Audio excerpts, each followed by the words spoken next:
I wonder what Isaac Asimov's FTP was. I bet you he was probably pretty fit, you know?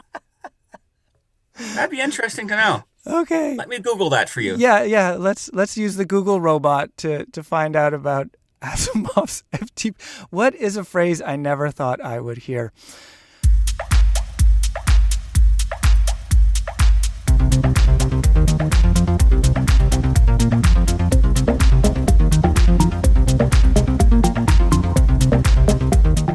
Welcome to the Canadian Cycling Magazine podcast. I'm Matthew Piaro, and with me is Matt Hansen. Welcome, Matt. What a pleasure to be here. I'm just so honored you finally asked me. Memory of a Goldfish, Matt Hansen is back once again. Oh, yeah. In this episode, we are going to delve into the world of AI as it relates to training.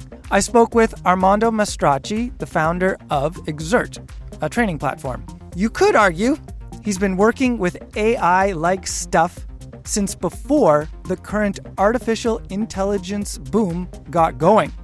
In this episode, you'll find out about how the current tech trends can already help your training and what the future might look like.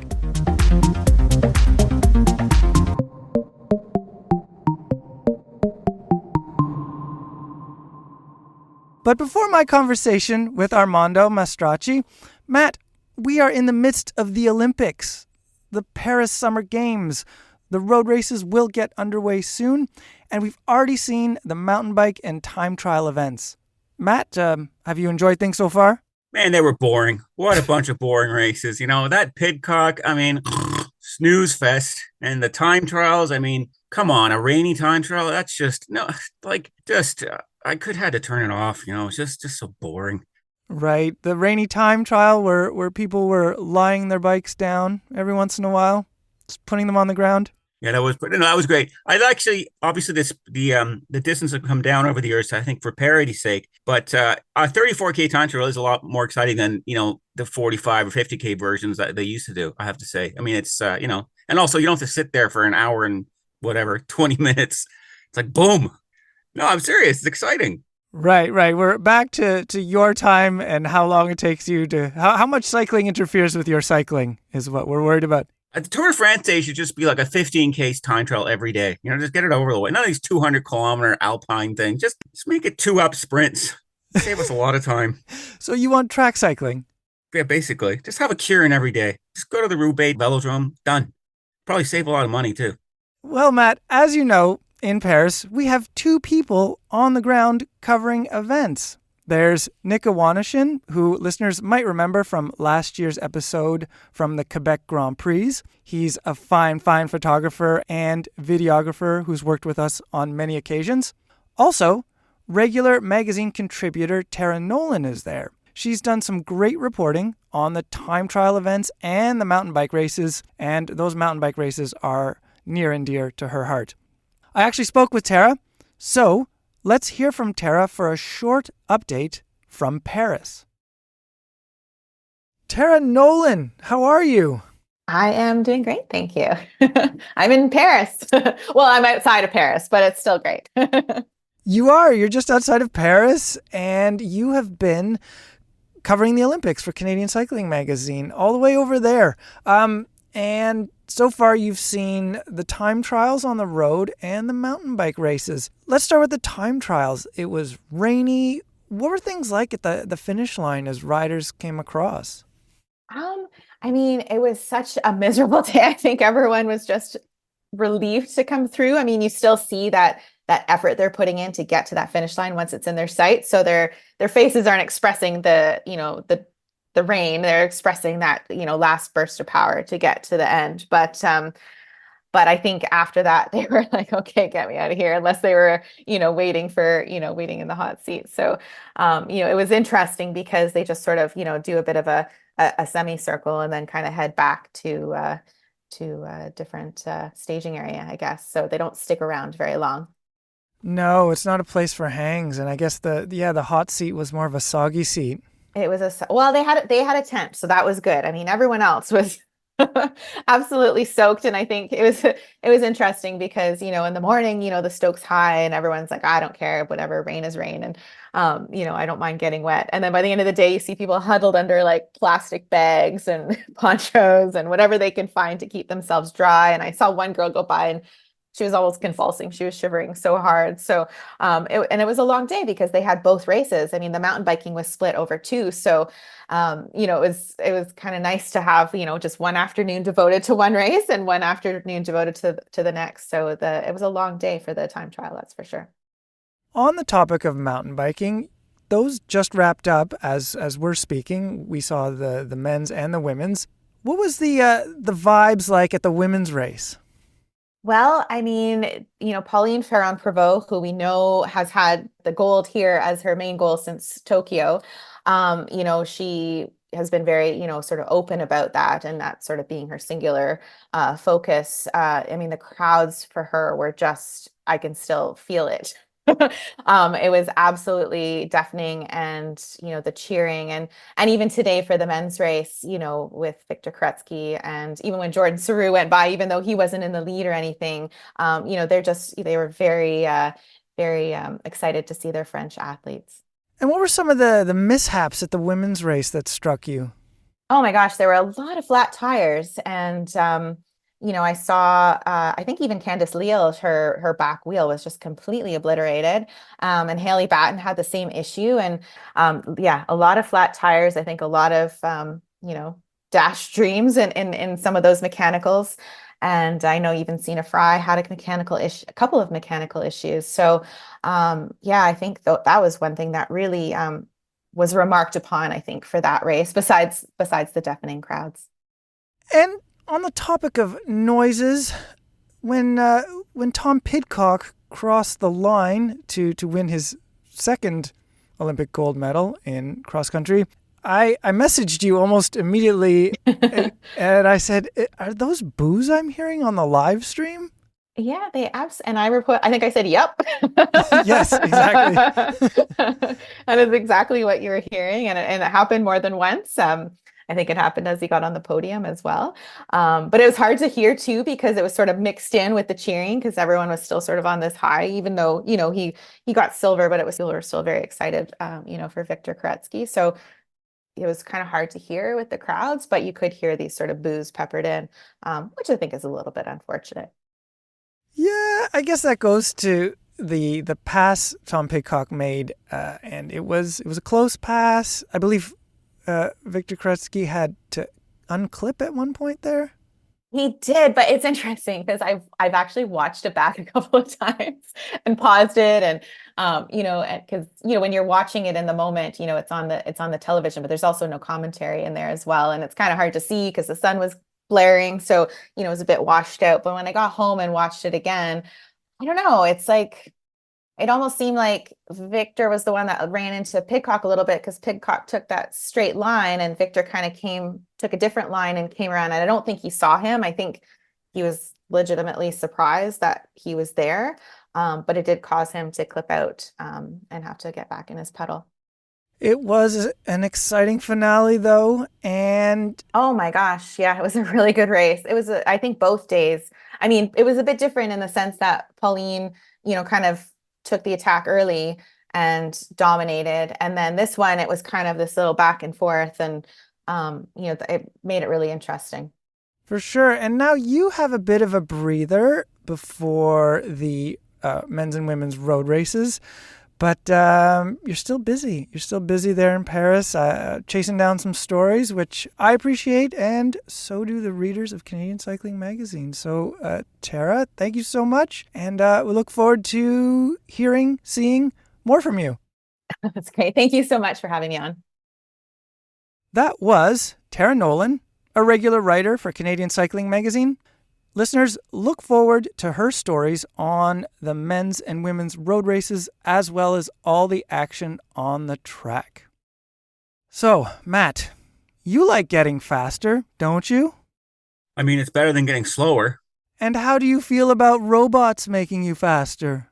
I'll put a banana in my ear to make you go faster. A robot, sure. The first world robots I can't remember. The second one was important too. There's a couple rules there, but none of them involve FTP, but maybe they do now. Maybe it's the third rule. Are you referring to Isaac Asimov's rules I wonder what Isaac Asimov's FTP was. I bet he was probably pretty fit, you know? That'd be interesting to know. Okay. Let me Google that for you. Yeah. Let's use the Google robot to find out about Asimov's FTP. What is a phrase I never thought I would hear?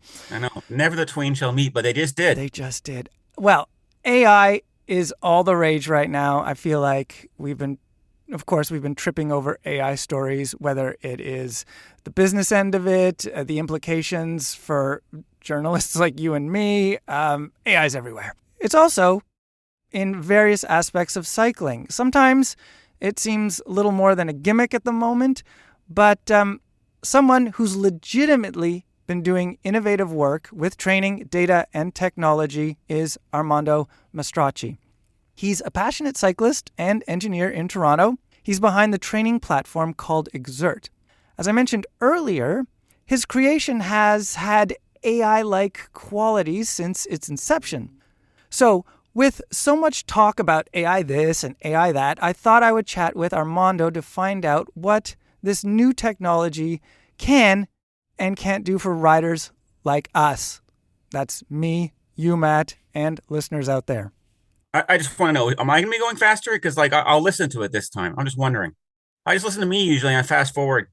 Yeah. Well, maybe there's some nuggets in there for you. All right. Now, here's my conversation with Armando Mastracci. Armando Mastracci, welcome to the Canadian Cycling Magazine podcast. Oh, hey, Matt. Pleasure to be here with you. Armando, you are a graduate of engineering science from the University of Toronto. You are also a passionate cyclist. In 2016, you launched Xert, a training platform that analyzes a cyclist's power data. I should also let listeners know I've been using this platform since about 2017. But Armando, I want to go back a bit further in time before the launch of Xert. When did you start cycling? Oh, I've been cycling, I guess now, probably since, 2010 or so. So, 14 years? Yeah.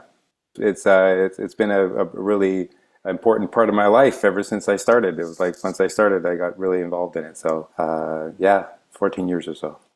It's a good amount. It's a good amount of time for sure. And when did you get your first power meter? Well, what's interesting you ask about my power meter, because when I first started training, somebody got me hooked and they said, "Oh yeah, you should actually race. You're pretty strong. You'd be a good cyclist." And so I went out and bought a bike and got into training. And interestingly, the first indoor bike I had was a recumbent, and it actually had power data on it. But it didn't record it. It just displayed power on the screen. And so one of the first things I started doing was ramp testing. Wait a minute, that sounds so... A recumbent bike with power? That just blows my mind. I can't even picture that thing. I know. It was just happenstance. I had a recumbent bike. I said, okay, I'm going to train on this recumbent bike over the winter. And so how do I train with power? So right from the very outset, I was training with power. But at the very beginning, I was using a recumbent, like I said, and it would show me heart rate, power, and cadence. That's all it showed.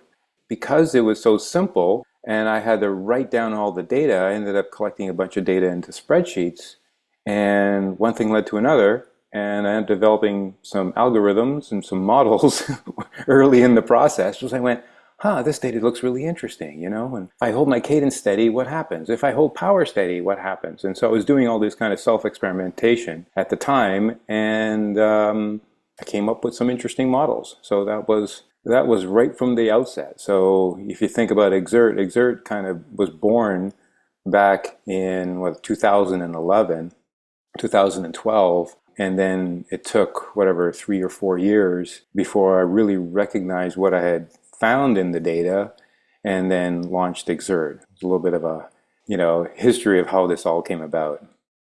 I'm actually interested in those first data analysis methods because we're about to start talking about AI, which is some of the fanciest data analysis out there that you can get. But I kind of want to understand this non-AI number crunching that you were doing, and then you implemented in a kind of, I don't know how to say it, like programmatic way so that, a writer like me could upload my power data and then I would get some valuable information out of that. So you started with spreadsheets, but then you needed, I guess, a little something more to start analyzing this data, I'm guessing, or did you?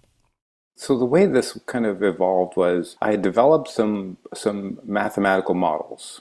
Mathematical modeling, you can say, some people put that into the AI category. I wouldn't really classify it as AI when I first started, but in some ways it's the process of mathematically modeling data is, what a lot of AI systems are built upon. And so I started that very early. I was fortunate enough to discover certain patterns.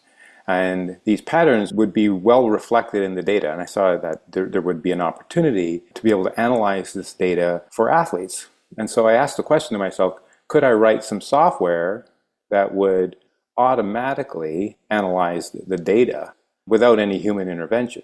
So it's kind of like you give it the data and it comes out with a response. And I was able to achieve that. And that was where Xert was born. And so with that, there's some advantages that these models created, which I think we'll probably talk a little bit more about in the podcast. But it enabled the ability to really determine when somebody's fitness, somebody's ability to perform and power changed over time. So if you can predict when power changes in the data, then you can go back and look for patterns on what changed historically that caused that outcome. And then that becomes the basis for a true machine to retroactively review the data that you have and then be able to predict outcomes from the historical data. So that's where it evolved into more of an AI-like platform where we initially were just looking for your fitness signature in Xert terms in the data. And then it became more of, well, what are the historical patterns in your data that led to the fitness changes? And then how can we codify and make these changes part of your training program such that you can now train in a way that your historical data shows that you're going to be able to improve. So that's really where Xert that's where it came from. There's a few things in there that I kind of want to unpack, but first, even going back a bit further in our own discussion, these patterns, you recognize them yourself? Or was there some sort of analysis there that revealed to you that there were patterns? I don't know. Were you turning your spreadsheets into pie charts? And then you're like, oh, look at that. It's one of those things where, as an engineer / scientist, you tend to run into things and your brain kind of looks at it and thinks, well, that's pretty remarkable. How did that just happen? And so I was fortunate enough to have that happen with the algorithms that I had developed. And you use them yourself, and a lot of our Xert users use these concepts every day. We created the concept of MPA, we created the concept of fitness breakthroughs, and that method that the system uses was an aha moment for me in my life way back when I was looking at this data.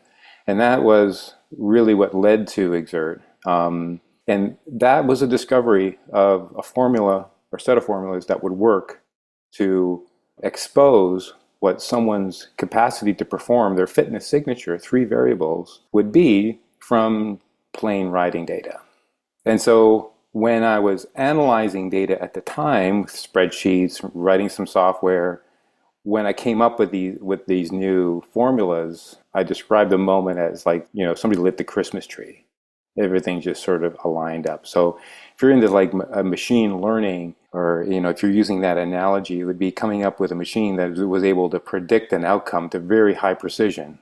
Giving it any other data, you've trained it basically, and then it's be able to predict an outcome. I didn't use machine learning back then, but in principle it was the same concept, because you're basically having trained or having developed a formula that was very predictive. Could this formula predict outcomes? And that's kind of where I saw the opportunity. So for people who aren't familiar with Xert, what I usually tell them is, if you don't want to do a functional threshold power test, the 20-minute test, which a lot of people don't like, you can plug in your power to this, you do, multiple efforts, multiple rides, and then it can extrapolate that. Great. That's awesome. So that's one of the sort of number crunching features it does. But then it also suggests workouts based on your form and your goals. When did that workout suggestion part come into the Xert system? So that was something we had come up with, I believe it would have been the 2017, 2018 timeframe with our adaptive training advisor. Originally, the thought was to develop and implement training plans. So, here's a training plan, follow this pattern. So, your typical training plans that a lot of people in your audience would have been familiar with, where you have, Tuesday is this workout, Wednesday, rest day, Thursday, another workout, what have you. And you can use these training plans, and some of them are very static. Some of them are very dynamic. Some of them might need a coach to really help you kind of optimize. And so we thought we would build that capability into the platform, just like there is in other platforms. And in the process, we saw that it's, we have enough information about the user, the athlete that's using our system, such that we don't have to create these arbitrary patterns. We can look for the patterns in the data to help prescribe the appropriate training. That was the sort of the initial thought, is how can we use the data that we have to then tell the user that, oh, you're on this trajectory and you want to keep improving. Well, improving based upon your historical patterns means to do this. And you just continue to extrapolate the improvements that they've seen and get them to continue to improve along a particular training arc that the system would manage and give you training towards. So that was the original intent of the adaptive training advisor. With this latest development that we're still in beta, and what we're pretty close to releasing it with what we call Forecast AI, it goes a step further where you can decide on the outcome that you're looking for, and then it will prescribe and define the training that you need to do within the time available that you have towards reaching that specific goal. It uses the same concepts, but it's much more precise in terms of the exact training that you need to do to achieve a particular outcome. I want to look at that in a bit more detail, because from what I remember from the adaptive training advisor is that, I could say I want my FTP to be whatever, let's say 225, and it would help me get there. It kind of came up with a plan, but the Forecast AI, what makes this the AI moment of Xert? Why was what was happening before not worthy of the label AI, and why does this new feature in beta get the name Forecast AI, artificial intelligence? The reason why we decided to use the concept of AI, we always felt in many ways Xert was an AI-like program right from the outset. And I think a lot of people, even back then, when we first launched it, put us in an AI category because we were recommending workouts and we were, doing automatic FTP and fitness signature detection. A lot of things that companies today are associating with AI, we were doing right from the outset. So in some ways, you could say that we were an AI platform from the outset. But the reason why we introduced AI with Forecast AI, because the complexity and the algorithm and the modeling and the computational requirements to do what it's doing is so great that it's something that a human simply could not do. You couldn't compute what Forecast AI does, for example, in terms of computing an optimized program within all the constraints that are required. It's not humanly possible. And so if it's not humanly possible, then we thought, well, in many ways it's giving the answer to a prompt that, it's very difficult for a human to, like if you look at a chat GPT, you're asking it to give me an answer to a question, and it's going to go out and comb all the information sources and come up with a response for you based upon all the information that it was able to find, prioritizing what information is more relevant and important to you. In the same way, we're doing the same thing. We're saying, we want to improve our FTP by 20 watts. How do I do that? And it's going to come through all your historical data, apply all these algorithms, all these patterns, and then compute a response for you. And that whole process is really not something that is easily done or could be done by a human. It can only be done by a computer. So in that sense, we thought this would be worthy of the moniker AI. I kind of appreciate that delineation point. This is out of the hands of your spreadsheets. It's out of the hands of my slide rule or my scientific calculator. This is a lot of data being processed here. Mm-hmm. Now, most of our discussion right now has been centered around power, but another feature of training, and I wonder if this is a more complicated one, even though it's maybe simpler technology, is heart rate. Heart rate monitors came before power meters. But how does heart rate factor into the number crunching that goes on within Xert? I'll answer the question by first saying that the models that Xert uses today were originally modeled with heart rate. Oh. Yes, so the original models, if you recall what I was saying earlier with the recumbent bike, it had heart rate, cadence, and power. And one of the first things that we discovered was there's a definitive pattern of heart rate to power to cadence that exists within the data. And that was the first thing I modeled. And so it was the attempt to model heart rate and how you can derive power from heart rate and cadence that created the foundation on which the current Xert model, like the MPA model, right, which maximum power available, which is the foundation of Xert. And for people who don't know, I always think of the MPA as sort of like the fuel in my tank. It's not only close to the maximum power I can put out, but it's also, this is the gas I got for any given effort. Is that a fair assessment? It is, and I think in some ways I see that as a little bit of a simplification because I think a lot of people will have been exposed to these gas tank concepts. They exist in the other systems, other methods use this concept of a gas tank. What we've done is gone one step further and say, this is how much gas you have in the tank. We can tell you that, but as a result, this is how much power you can actually produce. And there's so much power you can produce for 1 second, 5 seconds, 10 seconds. You know, it's an interactive model of how much power you can hold for any given duration. So people are familiar with their power curves and say, okay, I can hold 400 watts for 5 minutes, let's just say. Well, what happens if I did 600 watts for 20 seconds? How long can I hold 400 watts? That's the answer that Xert can provide. So it's using this tank, but also translating it into real life power numbers.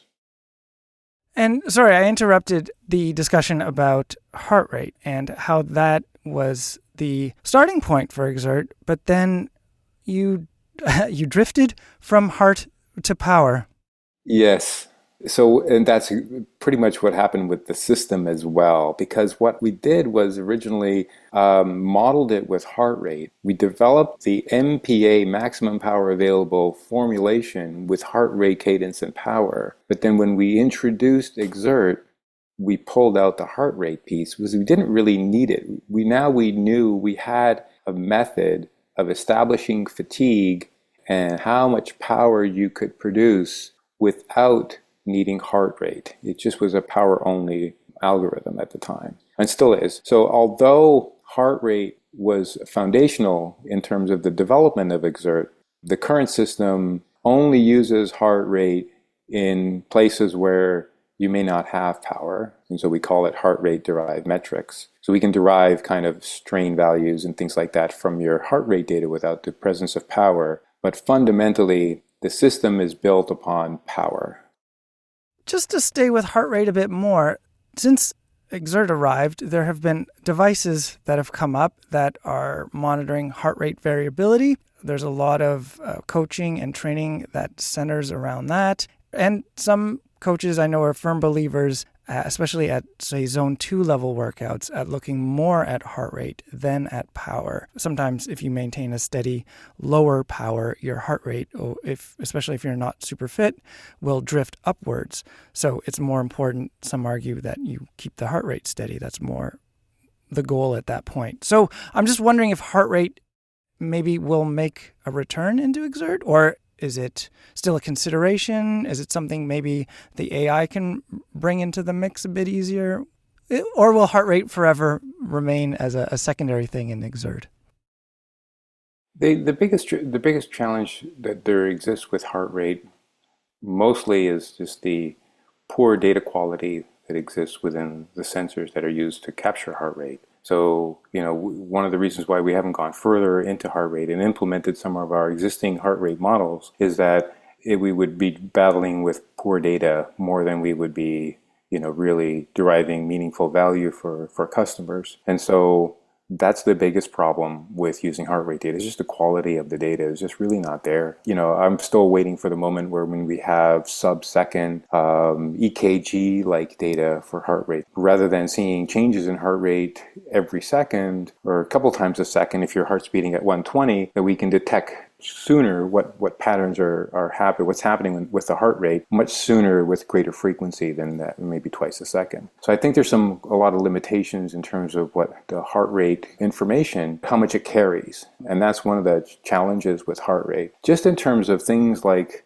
heart rate variability and how to apply aspects of heart rate. So heart rate variability is certainly very meaningful. And it's good when it gives you some context to what kind of strain level or what kind of readiness for training the athlete may have. And so it's useful in that respect, although some are arguing that a sensation of whether you're ready to train or not train is almost as equal or on equal footing as HRV. So sometimes you have low HRV and you feel great. Other times you have great HRV and you don't feel great. So there's generally a good correlation, but I think there's also this sense of what you can and cannot do as being just as on equal footing as that. And so where do we see HRV sort of informing our system? I think we've gone further, than most other platforms in being able to predict where your readiness to train will be at a given point in time. That information isn't available yet with HRV. HRV will give you where you are today, but you can't ask it to say, well, where am I going to be tomorrow? It won't know. We don't have any predictive aspects of HRV so that I can plan out my training. So I think really what's more important is not to just understand what can I do today. Yes, that's important. It's going to make a decision whether I can do the workout or not. But if we know in advance where I will be tomorrow, and my prediction of where I am today is going to be better, I don't need to rely on HRV necessarily. I can know based upon my historical training that come Monday morning, I need a rest day, and my HRV says the same thing, and that's because it was predicted. That's really where I think this needs to go. Right? Because it's great that you can make a decision the day of, but if you know that you're going to be, if you're going to require a rest day in advance and make that part of your training, that's way more valuable. So I think that's where we want to go. We want to be able to have a model that says, okay, Monday's a rest day, Tuesday's your high intensity day, Wednesday's an endurance day, and then Thursday is going to be another rest day, what have you, and have that part of the plan, and have that plan be reflected in the assessments of the work that you're doing and where we think your readiness to train will be on any given day. Another biological marker that athletes are starting to keep track of is blood sugar or glucose monitoring. I suppose maybe that's another metric that you might be looking at or thinking about. Have you considered this biological marker and how it affects performance? Very much so, actually. If you're one of the few unfortunate people that have to, bear with me as I ride a bike and go on and on about various aspects of physiology, you'll know that, this is a topic that I bring up quite often. So we've developed some modeling of kind of how your fat and carbohydrates, how they are used up and consumed during your training. So we were able to look at your power data and say, oh, okay, based upon your power data and where your fitness level is, we kind of see that this effort was more fat, this effort was more carbohydrates, and we can accumulate those and give you a cumulative total on, for example, how much fat we think you've burned, how much carbohydrates we think you've burned. So we've already got that in the system. But what's interesting is even despite all that modeling, and it just follows what standard kind of physiology principles. So it's just standard physiology principles, stuff you can read in a textbook that all your standard physiologists would describe. You get closer to threshold, it's mostly mostly carbohydrates. The lower the intensity, the more fat contribution. As the intensity increases, you get more carbohydrate contributions. That's sort of standard stuff. But that modeling tends to break down at certain points, and that's something that's really fascinated me. Again, I can look back into the data and look at situations where their performance doesn't align with the expected carbohydrates that they would have at that given point in time. So yes, long-winded answer, yes. Okay, it's very important to us. Where we're looking to move Xert is to become not just a power model, but a metabolic model. So how can we take the power model and then convert it into, or what are the substrates that are using in the performance of the data? How can we better quantify those? How do those get managed in a way that we can then predict outcomes, as well as determine how much utilization, how much fueling are you going to need, and how, what aspects can govern things like durability. So a lot of your listeners may have heard of this concept of durability. Where does that lie in the data? Why is it that some with fewer carbohydrates can last longer than another that may be fueling more or less? So I think there's a lot there when it comes to carbohydrates and fueling that exists in the data, and we're certainly very keen on trying to find those answers. Durability is definitely something that, I don't know, I've become more and more aware of. I hear pro teams talking about it, and I don't even know, now that you mention it, I don't even know what units you use to measure durability, or where the thinking is around that idea in an athlete's performance. So durability, I think the current thinking is, what is your power curve after using up so many kilojoules of energy? So it's almost like I've ridden the bike for a couple of hours. What would my power curve be after 2 hours of riding? In Xert words, what we would say is, okay, what's my fitness signature over the course of a ride? All right, so it may start at certain values, but after 5 hours, you're not going to be able to perform the same 4-minute power, let's just say, that you would be able to perform at the beginning. So there is what we call an erosion of your signature variables. Your threshold might come down, high intensity energy, these Xert concepts that really quantify how much power you can produce, they all get eroded over time. What causes that erosion, and what can you do about it? What can you do to prevent those numbers from coming down? That's, we believe, is in the data itself. And so, obviously the thinking is the more you burn, the more carbohydrates you have to consume. So there's this idea that you want to continue to, you want to build the capacity to consume more carbohydrates, because that's going to give you more durability. Absolutely. But that's not all of it, I believe. I believe there's other aspects of your capacity to perform that can be improved with training that will go hand in hand with additional fueling that you can have to really give you a better chance of getting better numbers later into a ride. And so that's kind of, I think, an important aspect. How is it quantified? It's hard to quantify. In our case, it would be just what's your FDP after 3 hours of riding, and how much energy above threshold did you use, below threshold? What are the metabolic quantifications that we have that can then explain why your threshold went from 270 to 250 over 3 hours? Switching back to more familiar AI sort of touch points, what is your thinking about chatbots and coaching?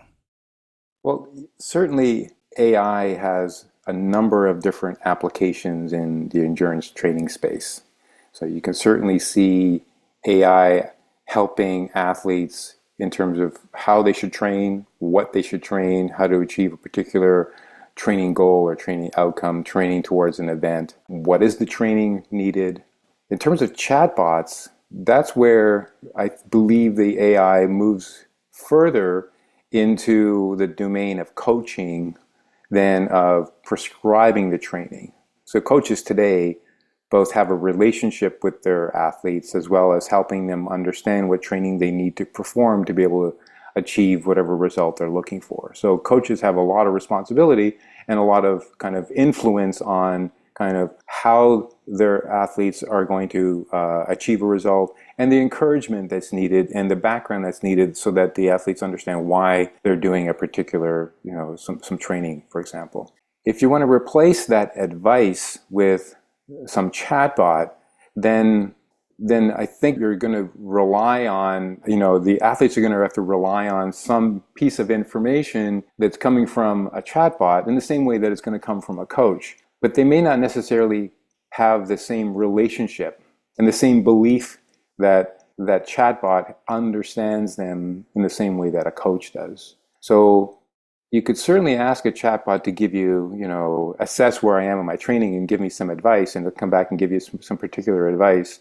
But it's limited to just that. Whereas a coach can really tune their response based upon you and the information that you need and how you need that information. Everyone's different. Everyone needs information provided to them in a certain way, perhaps different levels of encouragement. I don't think the chatbots necessarily have that nuance that a good coach would have, and their understanding of what their athletes really need. Another AI idea I want to explore with you is that AI platforms often have their own biases. Some of them are kind of troubling. There's the case of the Dolly mini image generator that seems to have picked up stereotypes. Users have found that if you plug in the word gastroenterologist, the AI seems to just show white male doctors. And also this platform seems to only show women when prompted with the word nurse. With ChatGPT, this is sort of a little less in the stereotype realm, but people have found some limitations with ChatGPT, as studies have shown it really likes the words pivotal and showcasing, and repetition of these words can be kind of an indication that you're looking at text produced by AI. I throw out these examples to illustrate my point that often, AI platforms can have a bias. In endurance training, where might there be instances of bias? Well, that's a great question. I think there's certainly biases that can be built into many of these AI platforms because it's using the information that has been fed in terms of how it's learned, or what it's learned from, how it implements the AI algorithm itself. In a large language model, it's really combing through all the information that it's been able to use and index and understand, and then based upon that information, give you answers. So if the information that it's using is mostly coming, gastroenterologists are all white males, then that's what it's going, because that's what it's using in terms of that's what it understands. And so you can go to ChatGPT and say, give me a training program for blah, blah, blah, and it'll give you one. And you say, well, okay, great, I can get a training program from ChatGPT and I can just follow it. Where's the bias there? Well, the bias would have been, where did it get that information? Who put that together? And so it's biased towards the information sources that it used to establish the output that you're reading. In similar ways, when you're looking at an AI platform for endurance training, what principles were used in the establishment of the training that is being offered? There would have to be biases in the information that they're using to drive out the actual training programs that you'll follow. There would have to be the biases built into that process.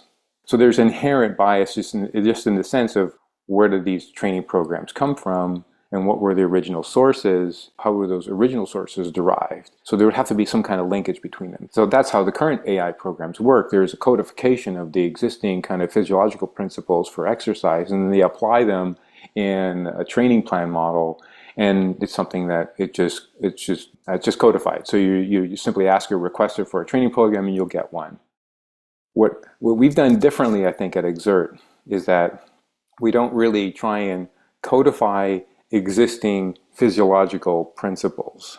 Right? We simply rely on your historical data and the patterns that exist in your historical data to then extrapolate an outcome or extrapolate the training that will result in an outcome. So in that sense, we're trying to be less biased because we're not trying to input what we think the data really means. We're just letting the data kind of explain itself. So I think that's the kind of approach that would lead to less bias in the advice that you would get or in a training plan that you would get from a platform, because it's not really using anything that started as a bias, as an opinion, as a belief in terms of how this training needs to be performed. It's simply relying on the patterns that exist in your data. Coaches have different approaches. Some prefer, one method over another. Some find more success in one way versus another method. And I'm wondering if AI training platforms may be similar in the sense that, even successful pros will work with one coach. Let's say one rider works with one coach for a few years, and it's great. But then after 5 years, this rider decides, maybe I need to change things up a bit. Maybe either I'm feeling stagnant or I just need a different approach. And then this rider goes to another real coach. Could there be that kind of switching between platforms? If one rider's found that he or she can get all that they can from a certain platform?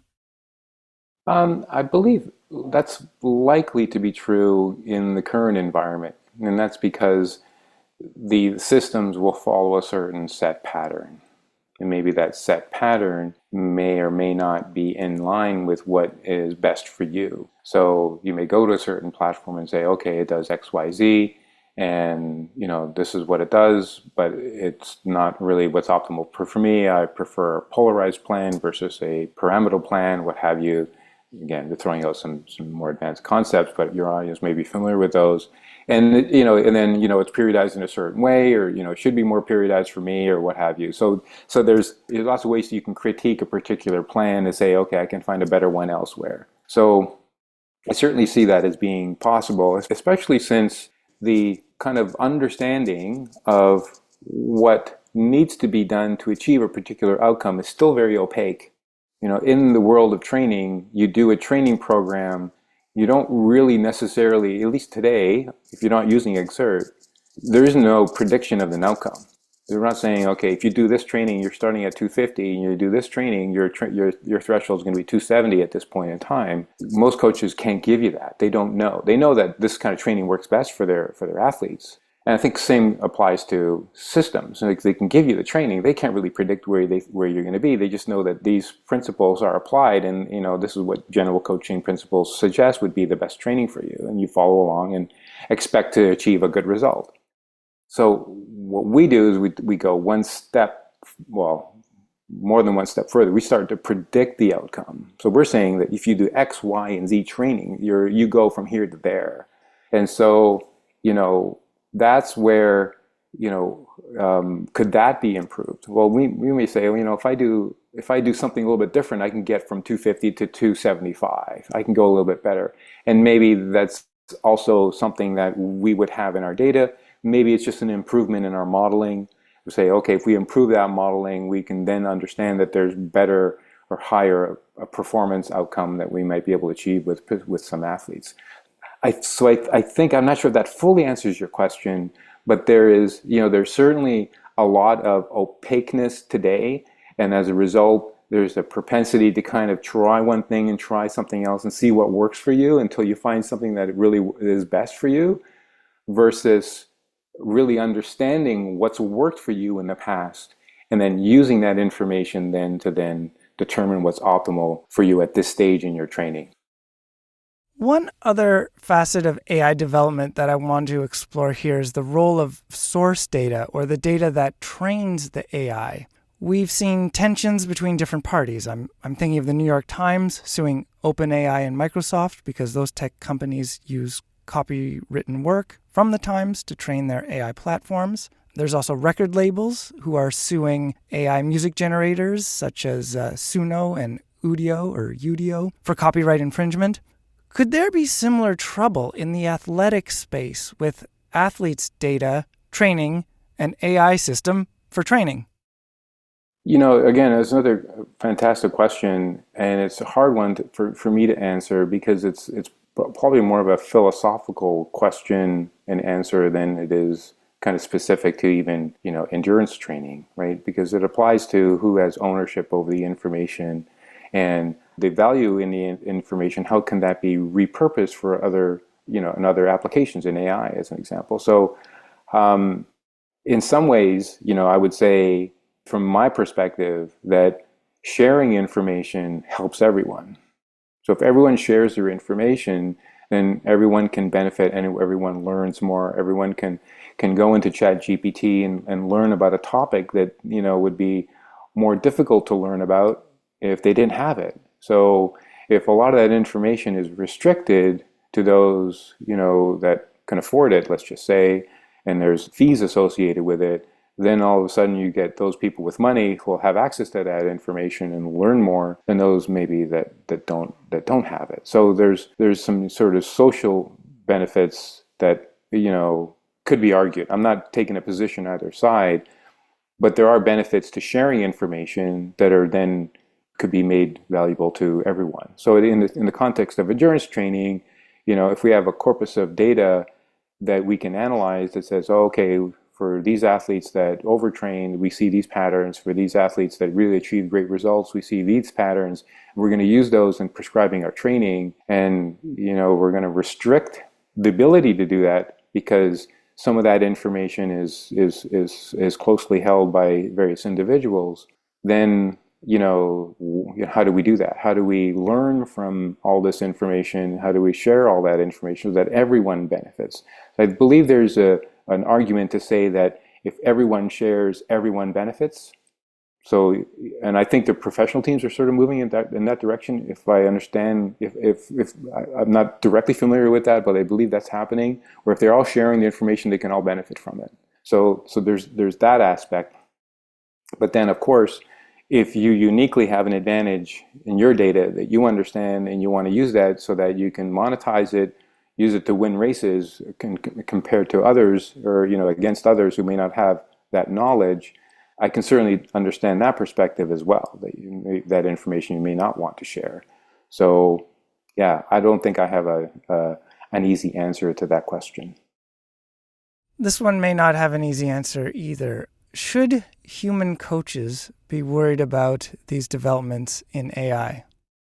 So, going back to what we were talking about earlier in terms of that human interaction, I think if a coach is one that doesn't really do well with human interaction, they're really relying on, I'm going to prescribe the training and give you a training plan, and that's all you're going to get from me, then I certainly see those coaches being at risk, because systems that can prescribe that training, can modify that training, adapt to various, constraints that an athlete might have, that's all there. That's all going to be there. And it's going to be something that athletes will be able to have easy access to from a cost standpoint. It won't be costing as much as a coach. So if that's what the coaches do, then I think, they may want to think about, how can they extend the value that they have into areas that the AI systems aren't going to be able to achieve, like that human interaction, like the understanding of what it takes to race, right? Racing isn't just about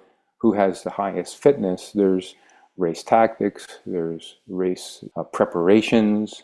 All of that is more important, in fact, than the fitness level itself. You can argue and say who wins the race in the end is not who's the fittest, but who played their cards right and who raced better than the other racers. So I think those aspects are really where coaches can provide a lot of value. And that's where I think they should focus, and not just feel the threat of these AI tools, but really embrace them to give themselves an advantage such that they can do better with their athletes in terms of prescribing their training. They can get better results from their athletes and really leverage their knowledge of racing together with these tools to really bring a lot more value than they do today.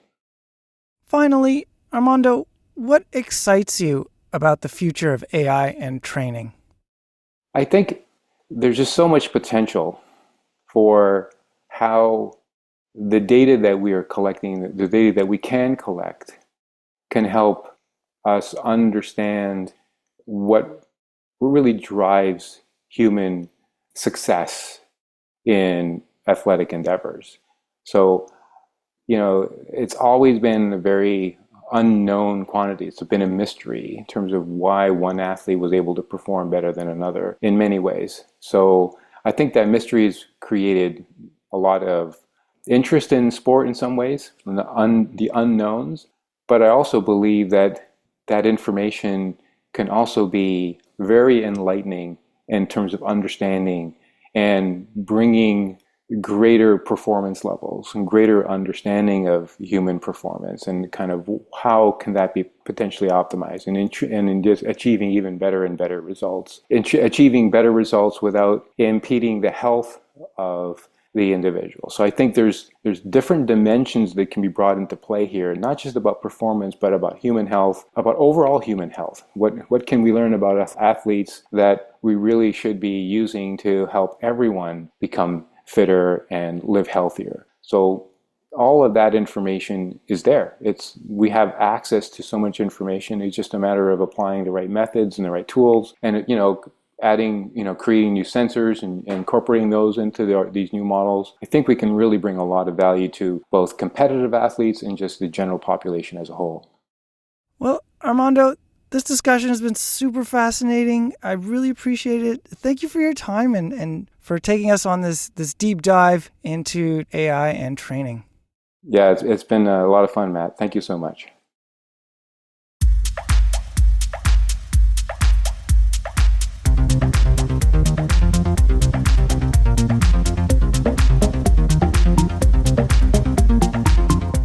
And that's the episode. It is written and edited by me, Matthew Piaro. I had help from Matt Hansen. You're welcome. Thank you. Asimov's FTP. It's amazing. I wonder too. I also had help from Terry McCall, our mountain bike editor. This episode of the Canadian Cycling Magazine podcast is produced by Adam Killick. He also did the music. Thanks also goes to Ontario Creates for its support. So Matt, we got the road races coming up and a track cycling. But they know what they're doing. At least the races are short. There's just too many of them. There's just so many. Oh, so now, even though the track races are short, it's the volume that you find daunting. Listen, Kieran is your friend. Although Kieran's good. Matt's sprints are slow too because they take their time getting around, going around, and then they go fast 200 meters. But Kieran, couple of laps, boom, race is over. The most efficient form of cycling for Matt Hansen's reporting. Yeah, all right. Everyone should do Kieran. Just throw them all in there. Points racers, pursuiters, sprinters, just boom, one big race. $1 million idea, UCI. Okay, yeah. Thomas Bach, if you're listening, we have a new idea for your Olympics. And with that, everyone, enjoy following the Olympics as it continues. I want to watch a triathlon if it ever happens. As we're speaking, it's been delayed, but yes, probably as this episode comes out, it will have already happened. Fingers crossed. They can just hold their breath the whole time in the water, Make sure none of that water goes up their nose Nope. or anything like that. Nope. Thank you, everyone, for listening. Oh, please rate and review the show. That'd be super helpful for us. And tell a friend. We know there's a lot of core listeners out there. We hear from you guys, and it's always great to hear things like, oh, yeah, I listened to your podcast. Matt, you heard it recently when you're out and about at a race. But anyway, tell your friends. We want more listeners coming in to join us. And everybody out there, ride safe, and we'll talk to you later.